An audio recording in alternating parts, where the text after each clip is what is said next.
If you've ever been wondering how you can help us and whether we need help, the answer is absolutely yes. If you go visit my stand store, you can actually see right at the top of that store, there's a button that will take you to our story that you can share, that you can engage with, and that if you should choose, could also donate or support us with. Nothing is too small. We ended up at the hospital unexpectedly.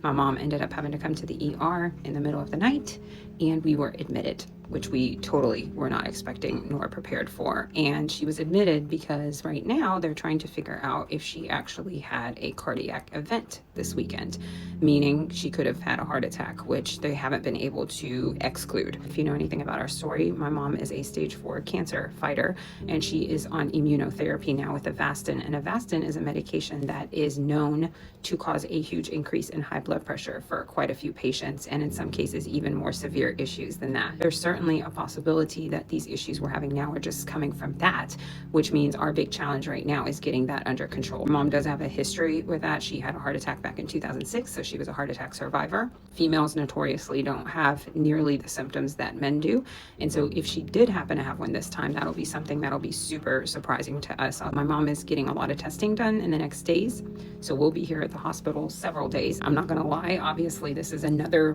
big brick that's getting put on us amongst many things that have been very challenging and hard this last year. As usual, holding it together and pushing through as well as we can. For many of you that have asked, my mom's Avastin treatments, they cost around $500 per visit, and that's her copay. The actual medication is anywhere from $20,000 to $30,000 plus, depending on which hospital we're getting it done at, and she gets those every 3 weeks. So I'm sure you can do the math. My mom will likely be on that medication indefinitely. It's critical that she is, because the recurrence rate of ovarian cancer is super high. It's 80 to 90% likely to come back. So this medication is a critical part of her continuing to be able to fight this. And so there are a few of you that have asked me, how can you continue to support us? If you go to my stand store, there's a button right at the top that says help mom fight stage 4 cancer. That's where you can go to find out all about our story, share our story with others, other communities, other social pages that you have. You can also look right here on my page. I have some playlists about cancer specifically, where you can find all of the different pieces that I've put out there to talk about us and this fight that we've been like super in for the last year. I was just featured for